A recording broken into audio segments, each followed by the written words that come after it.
지금 한국에서 일본 가자. 여행 가자야. 그러면 항공사가 돈 좀 땡길 수가 있겠구만. 항공편을 막 늘리겠어. 저 또 맞대. 사람이 없습니다. 수요는 많은데 공급이 제한이 되고 있는 상태란 겁니다. 구독과 좋아요, 알람 설정 감사합니다. 일본 가는 항공권과 호텔이 예전보다 비싸진 이유라는 내용인데, 예. 뭐 저희가 일본에 거주하고 있는데 요새 밖에 나가면은 진짜 농담하는 게 아니라 한글밖에 안 들립니다. 예, 정말로 많은 분들이 일본에 오시더라고요. 반갑습니다.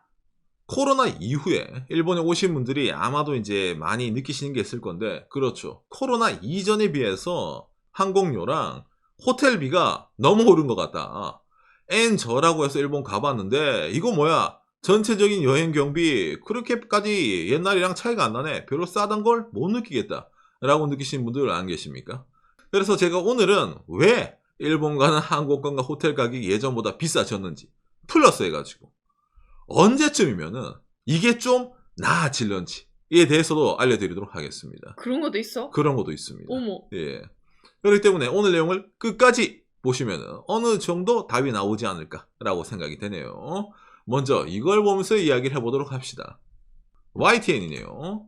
2023년 12월 12일 뉴스입니다. 비싸도 간다. 4분기 한국 여행객 3명 중 1명은 일본 방문 이래가지고 당장에 뭐 오사카, 도쿄 뿐만이 아니라 이 겨울철 되니까 이 박간이가 거주하고 있는 이 삿포로에서도 정말로 많은 한국 분들을 볼 수가 있습니다. 근데 이게 한국 분들 뿐만이 아니라 NHK의 11월 24일 뉴스입니다. 이게 뭐가 나오냐면은 2023년 10월 달에 그거 전 세계적으로 면세 판매의 총액입니다. 2019년 이제 10월 달랑 비교해가지고 23% 업이 됐다. 그러니까 어느 정도 뭡니까? 코로나 이전 수준을 많이 회복하고 있다라는 게 나오는데, 나오죠. 일본이 123% 업이에요. 면세 판매액이. 어머나. 그러니까 뭐 전 세계적으로 봤을 때 일본에 관광객이 많이 온다 라는 게 얼마만큼 여행객들이 면세에 돈을 썼냐라는 것으로도 알 수 있다는 거겠죠. 옛날에는 그 있잖아, 땡처리 항공권 이라 해가지고 솔직히 국내선 타는 것보다 일본 가는 게 싼 적이 있었어요. 그래가지고 한 1박 2일, 2박 3일, 뭐 주말에 잠깐 있잖아, 일본 왔다 가던지 그런 개꿀일 때도 있었는데, 요새는 그런 거 거의 안 보이고, 뭐 전체적으로 가격이 뭐 체감하는 거 뭐 10만 원 이상, 어떤 데는 뭐 몇십만 원 이상 오른 구간도 많이 있는 것 같은데 도대체 왜 그럴까라고 느끼지 않습니까? 당장에 여러분, 뭐 이건 한일로선 상관없이 항공유가 전체적으로 많이 올랐기 때문에 이게 항공료 가격에 반영이 된다라는 기사가 일본 내에서 이렇게 많이 나옵니다. 일본에서 한국 가는 거 있잖아요. 2019년에는 연료 가격이 500엔이었어. 2022년이나 2023년에는 5,900엔이에요. 한국 노선 10배가 올랐어요, 기름값이. 그러니까 이게 뭐 엔화도 저렴해졌지만은 달러에 대비해서 원화도 저렴해졌기 때문에 이건 한국 항공사도 아마 마찬가지일 겁니다. 이게 메인은 아닙니다. 뭐가 일본에서 제일 크냐면은 바로 이 다음 건데, 예, 이게 여러분 일본 신치토세 공항의 구인표입니다. 사람 모집한다는 거예요. 저희 동네에 있는 국제공항에서. 잘 그랜드 서비스 삿포로, 인포메이션 업무, 여객 취급 업무부터 여러 가지 직종이 나오고 막 모집을 하죠. 이게 무슨 상관? 이게 안 채워집니다. 무슨 말? NHK 뉴스네요. 나리타 공항 증편을 받아들이자마자 인력 부족. 이게 제일 큽니다. 하. 사람이 없어요. 일할 사람이. 공항이 항공편을 늘리려고 하면은 짐 빼는 아저씨도 필요하고, 그 짐 나르는 분들, 티켓팅하는 그 부스 뒤에도 여러 가지 일이 많이 있지 않습니까? 맞아. 담장 입국 심사하는 사람도 많이 필요하고, 시큐리티에서 있잖아, 보안 검사대도 사람들 많이 필요하잖아요. 그 사람들이 없어요. 그러다 보니까 처리를 할 수가 없어요. 이게 제일 큽니다. 사람이 없어가지고.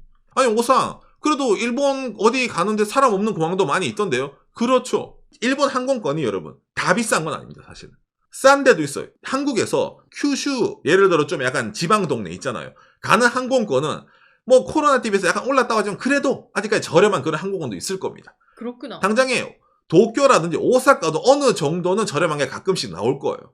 그런데 몇몇 일부 구간이 말도 안 되게 비싼 게 많이 나오죠. 그게 왜 이렇게 나오냐면은 구인난에 있는 공항들이 많이 있기 때문에 그 공항들은 처리를 할 수가 없어가지고 국제선을 늘릴 수가 없기 때문에 그렇습니다. 자, 그럼 여기서 나오죠. 왜 구인난이고 왜 사람이 안 모일까? 이미 이 페이지에 답이 있어요. 제가 좀 확대해 드릴까요? 자, 예를 들어가지고 정사원 월급 185,610엔, 요즘 환율을 치면 얼마입니까? 한 달 월급이 180만 원도 안 된단 말이죠. 밑에 월급 18만 5천. 이것도 180만 원이 안 되네요. 기내식 운반하는 직원 월급 16만 3천엔 160만 원.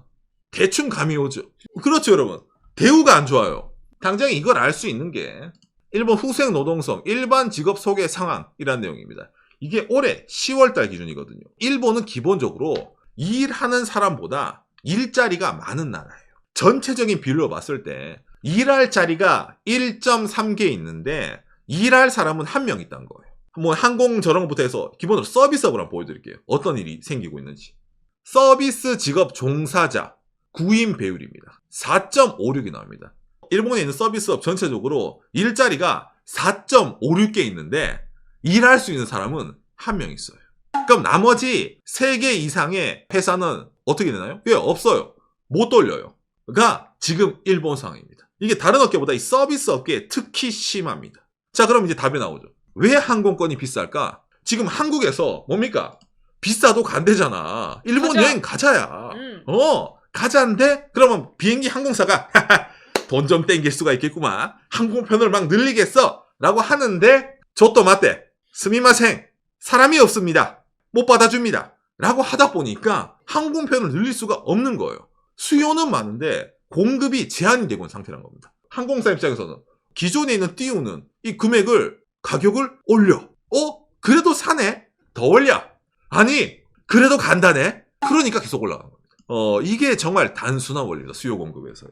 이렇게 예. 뉴스 기사에도 비싸도 간다라고 하니까 근데 비행기만 비싼 게 아니죠. 호텔도 비싸죠.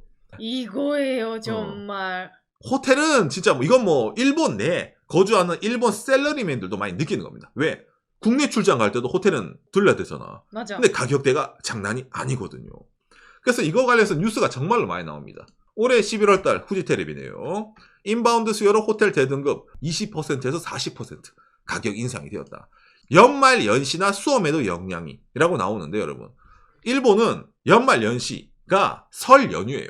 플러스 해가지고 여행도 많이 갑니다. 연휴가 길거든요. 그 다음에 또 뭡니까? 일본은 그 대학교 수능 같은 거를 연초에 칩니다. 연초에 스케줄이 쫙 모여있거든요. 이건 고등학교 입시, 중학교 입시도 마찬가지입니다. 있잖아. 지방에 사는 친구가 다 도쿄에 있는 대학교 가고 싶어 이래서 도쿄에 온단 말이에요. 수험생들이. 그런데 시험 치러 오기 전에 자야 될 거 아니야. 컨디션 조절하려면은. 그런 것도 이제 찾기 힘들다. 라는 식으로 나와가지고 일본 사람들 수요에도 대응이 안 될 정도로 지금 뭡니까? 일본도 숙박난이 계속되고 있다. 라고 말이 나오고 있는 겁니다. 후지에서는 어느 정도로 말을 했냐면은 이게 삿포로 기준으로 했을 때 2019년 8월 달에 37,000원짜리 호텔이 있었어. 그게 올해 8월 달에는 44,000엔이 됐어요. 우와. 7,000엔 정도 올랐네, 삿포로는. 도쿄는 예전에 39,000엔짜리가 69,000엔이 됐어요. 거의 2배 뛰었습니다. 우와. 그 다음에 교토도 거의 2배가 뛰었어요. 관광객분들이 많이 가는 대도시는 다 올라간 거고 그렇죠. 특히 도쿄랑 교토. 예를 들어서 저렴한 호텔 있잖아. 10만원짜리 호텔이 20만원이 됐다. 라고 느끼면 바로 이런 식으로 답이 나오는 거겠죠. 자, 그럼 호텔은 왜 이렇게 올랐을까? 라고 했을 때 기본적으로 뭡니까? 이 호텔업이 코로나의 직방이었습니다. 아니 우선 항공도 코로나 때 운행을 못했잖아요. 근데 여러분 항공편 쪽은 화물 운행부터 이래가지고 어느 정도는 돌릴 수가 있는 게 있었어요. 그런데 이 호텔은 코로나 때 그렇죠. 아예 셧다운이었어요. 박간의 영상, 과거 영상 많이 보시면 아시겠지만은 일본의 긴급사태의 상황, 일본의 비상사태, 저희가 영상 정말 많이 올렸거든요. 코로나 때. 그렇죠. 이동을 제한했었어요. 예. 사람이 밖에 못 나가면은 이 호텔에 들어갈 수가 없잖아. 묵을 수가 없잖아. 그러면 그게 일본이 약 2년 정도 계속됐었거든요.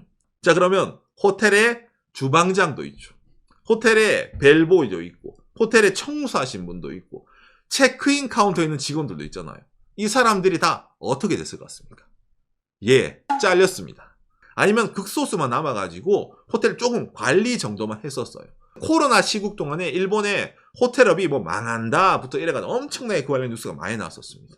그럼 여기가 들으면 여러분 느끼죠? 뭐야 그럼 호텔들이 코로나 때 장사 못했으니까 이제 코로나 끝났겠다. 외국인 관광객 들어오겠다. 그때 못 벌었던 거 한 2배로 받아 가격 올린 거지. 그 얘기하는 거지. 라고 느끼지 않습니까? 그거도 있긴 있지만 어느 정도는 차지를 할 수 있다고 하겠지만은 여러분 기본적으로 뭐냐면은 올해 7월달 시사통신입니다. 숙박업 7, 80% 인력 부족. 숙박업도 또한 인력 부족이 심화되는 겁니다. 여기도. 이게 왜 좀 더 심화될 수밖에 없냐면은 간단한데, 안 그래도 여러분 일본에서 이 숙박업은 약간 블랙 기업입니다. 일본 사람들이 잘 안 가요. 이 숙박업도 서비스업이잖아. 제가 아까 뭐라 했어요?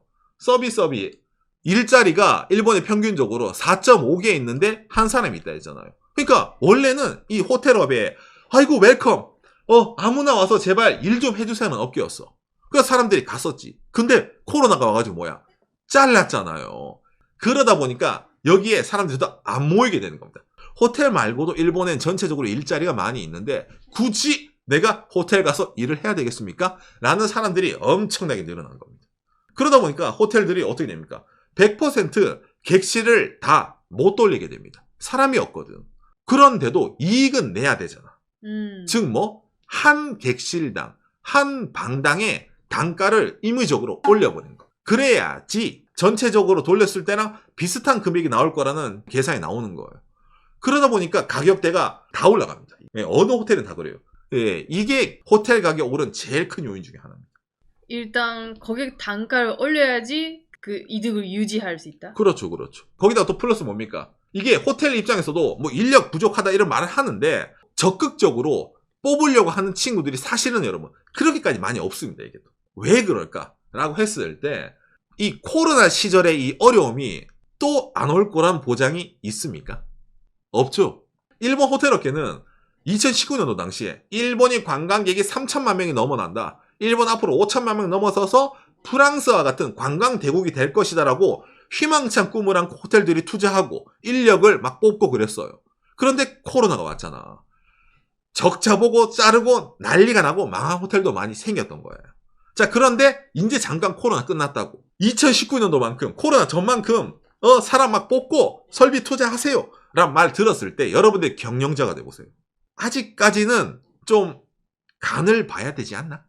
너무 빠른 것 같은데. 이거 잠깐 솔직히 말해서 요즘 일본에 엔저라서 사람들이 좀 오는 것도 있는 것 같은데 혹시나 옛날처럼 또 엔고가 된다라든지 또 이게 코로나 같은 게 생기면 어떻게 경영 상태가 이렇게 내리꽂을 수 있는데 이 상황에서 사람을 막 뽑아야 되나라는 뭡니까? 딜레마가 생기는 거예요. 그냥 무턱대고 사람을 뽑기보다는 이걸로도 굴러가네. 그렇기 때문에 인력이 부족한 상황을 숙박업도 알면서도 유지하는 게 좀 있다는 겁니다. 이 숙박업 또한 아까 공항이랑 공통점이 하나 있어요.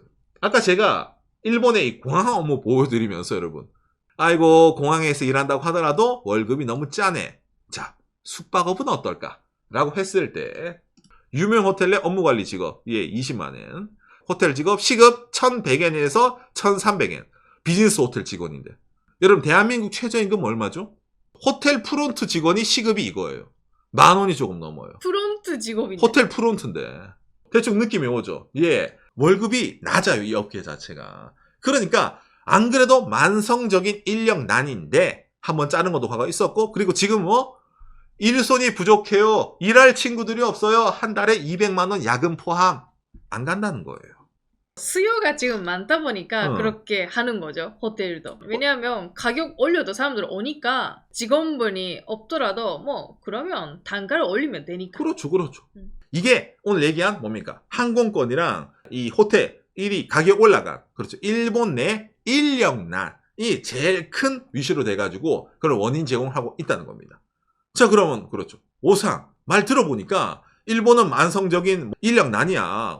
일자리 많은 사람이 없대. 근데 호텔들은 급하지도 않아. 월급도 올려주지 않아. 이러면 앞으로 이거 계속 가는 거예요. 라고 느끼잖아요. 여기서 뭡니까? 그렇죠. 칼 들고 오는 사람이 있어요. 그렇죠. 일본 정부입니다. 외국인의 특정 기능 2호 확대, 새로운 추가 분야에서 자격시험 시작. 이래가지고 이게 올해 11월 달에도 나온 뉴스거든요. 외국인. 일본 사람들은 아까 200만 원, 시급 1,000엔 안 온대잖아. 그런데 이게 예를 들어서 개발도상국에 있는 일하는 친구들 입장에서는 이 금액도 상당히 매력적으로 볼 수가 있다는 겁니다. 아직까지. 자기 나라에서 한 달 일하는 것보다 일본에서 한 달 일하면 몇 개월치 이상 있잖아요. 벌어갈 수 있는 친구들이 전 세계에는 아직 많이 남아 있어요. 이거를 일본 정부도 알고 있습니다. 그렇기 때문에 외국인을 받아야 되겠어. 라고 아예 방향성을 틀었던 겁니다. 자, 그러다 보니까 이게 당장에 내년부터 해서 엄청나게 확대가 되거든요. 어떤 분야들이 많이 있냐면은 특정 기능 12분야, 간호, 건물 청소, 제조, 건설, 조선, 자동차 정비, 그리고 뭐 항공, 오, 그리고 뭐 숙박, 그 다음에 농업, 음식품. 예, 바로 여기에 항공업과 숙박업이 이 외국인을 넣는 분야에도 바로 딱 들어가 있다는 겁니다. 다른 거는 지금까지도 외국 분들 많이 오세요 했었는데 이거도 어쨌든 외국인을 넣어가지고 지금의 이런 상황을 해소를 하겠다는 방안은 있기 때문에 앞으로도 계속해서 일본에서 인력난이 일어나서 항공료, 뭐 호텔비가 올라가는 게 아니라 대신에 뭐 지금은 일본인들이 이라샤이마세라고 하면은 이제는 웰컴이라든지 다른 외국인들이 여러분들을 접대할지도 모르는 그런 상황이 생길 수 있겠다는 거네요. 공급이 늘어나면 경쟁도 생기니까 항공사도 그렇죠. 호텔업도 듣는 분들에 따라서는 아니 우선 과거부터 지금까지 뭐 이 서비스업 이런 게 인력 난이라 이러면은 외국인 바로바로 넣으면 됐지. 근데 왜 지금 안 돼요? 라고 좀 의문점 가지신 분이 계실지 모르겠는데 여러분 이게 나오죠. 외국인 체류 제약이 사실 무기한으로 체제할 수 있는 특정 기능 2호거든요. 무슨 말이냐면은 일본이 외국인에 대해서 배타적입니다. 기본적으로. 그러니까 충격요법이라는 이것도. 알았어. 일본인들이 해주는 서비스, 일본 사람들이 뭐 직장에 같이 있어 일본어가 좀 통하는 그런 게 지금까지 좋았다 이거지. 알았어. 내 또 볼게. 라고 했는데 안 돌아가. 아까 보여드린 분야 있잖아요. 농업, 항공업, 호텔 안 돌아가. 그러니까 정보 다 보고 있다가 왜? 일본 애들끼리 돌리면은 좋다며 니들이 외국이 싫다며. 현장이 돌아가지 않습니다. 그래? 역시 인력 수입해야 되겠지? 이런 거 있잖아요. 즉 뭐 빌드업이라는 겁니다. 국가에서 특정 분야에 대해서 이제부터 거기에 외국인을 넣겠습니다. 라고 말하면 자국민이 화를 내요. 우리도 일자리가 없는데 어떻게 그렇게 해야 되냐? 이런 반발이 나오거든요. 봤잖아. 일본 사람들 아무도 거기서 일하고 싶지 않아. 그러니까 우리가 이제 외국인 넣으니까 여러분들도 인정? 인정. 이런 식으로 여론이 바뀌는 걸 기다리고 그래가지고 여러분 보세요. 외국인에게 이렇게 일자리 오픈해가지고 넣으니까 뭐예요? 항공료가 싸지고 호텔이 싸지고 좋은 일이 일어나죠? 역시 일본도 외국인 좀 받아들여가지고 역시 사회를 돌려야 되겠어? 라는 식으로 결론이 나지 않겠습니까? 와 그러네. 이게 일본 정치가 되라는 그림이기 때문에 일부러 문제를 안겨주고 그 문제에 대한 해결 방안이 이거다. 라는 식으로 어쩌면 솔루션이 있잖아요. 계획된 겁니다, 이게 다. 그렇기 때문에 지금 과도기죠? 호텔비가 비싸가지고 아이고 이거 뭐 연말연시 귀경도 못하고 수험생들 없네요 라는 불만이 그렇게 해소가 된다는 거. 혹시 나중에 가격이 내려가게 되면 이러한 뒤에 배경이 있다라는 내용을 여러분들에게 알려드렸습니다. 오늘 내용이 여러분들에게 참고가 되었으면 좋겠네요. 요시. 그렇기 때문에 이게 어쩌면 일본이 지금 N저 정책을 하면서 동시에 진행할 수 있는 정부 정책과 동일하다는 겁니다. 왜? 예를 들어 지금 일본이 정부가 N고 정책을 썼어봐요. 그러면 여러분 이게 가능했을 거라 봅니까? 안 되죠. N고인데 가격까지 올려? 미쳤네? 아무도 안 오잖아요. 지금 일본은 N저를 정책을 밀면서 자국민들에게 역시 일자리 외국인도 넣어야 되겠지 같이 밀고 있으니까 이게 효과가 나고 있다는 겁니다.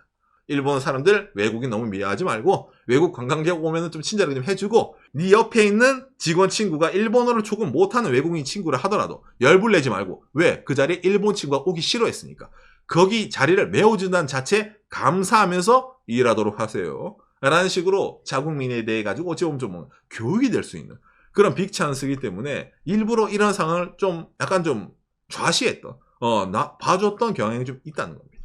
당장에 일본은 그렇게 급격하게 변하지 않거든요. 일본에서 뭐 코로나가 끝나고 완벽하게 뭐 인바운드 해외 관광객이 오픈된 지 거의 1년도 안 됐기 때문에 좀 과도기예요. 그런 점에서 코로나 이전으로 바로바로 돌아가서 뭐 정책을 한다는 거는 일본 사람 사실 기대를 안 하거든요. 이제 코로나 좀 끝나고 좀 정리되어가는 이 시기에 일본에서 좀 하고 싶었던 거 있잖아요. 이제 각종 정책들을 밀어 넣어가지고 충격력을 써가지고 이게 변하고 있다는 것입니다. 예. 근데 오늘 얘기는 이론상 있잖아. 그렇게 되면 사질 가능성이 있다. 그런 얘기였는데 만에 하나요? 있잖아. 계속 수요가 많다 보니까 100% 비행기도 호텔도 돌릴 수 있다. 그런 상황이 되더라도 수요가 많이 있기 때문에 이 비싼 가격을 변소 가격으로 앞으로 합시다. 그렇게 할지도 모르잖아요. 그게 너무 무서워요. 그런 세계가 저는. 이 가격인데도 비행기 타? 유지하자. 응. 그러면 이익률 100% 개꿀? 아, 가자. 그만. 일리가 있네요. 확실히. 그렇죠. 그거는 그래도 회사들은 기뻐하겠지만 일본에 사는 일본 사람들도 여행하기 너무 어려워지니까. 그렇죠, 그렇죠. 지금도 어려운데. 예. 그러니까 가능하면 그렇게 안 되면 좋겠다. 라고 저도 생각하고 있습니다. 근데 그러니까 박간이 오상이 생각한 거는 좀 장밋빛 미래였고 추미코는 뭔가 좀 현실적인 미래를 그리고 있네요. 말 들어보니까 이쪽으로 굴러갈 확률이 더 클 수 있기 때문에 일본 항공과 호텔이 예전보다 비싸졌지만 언제 싸지지 않을 수도 있다. 예, 그런 식으로 결론이 날 수도 있다는 거네요.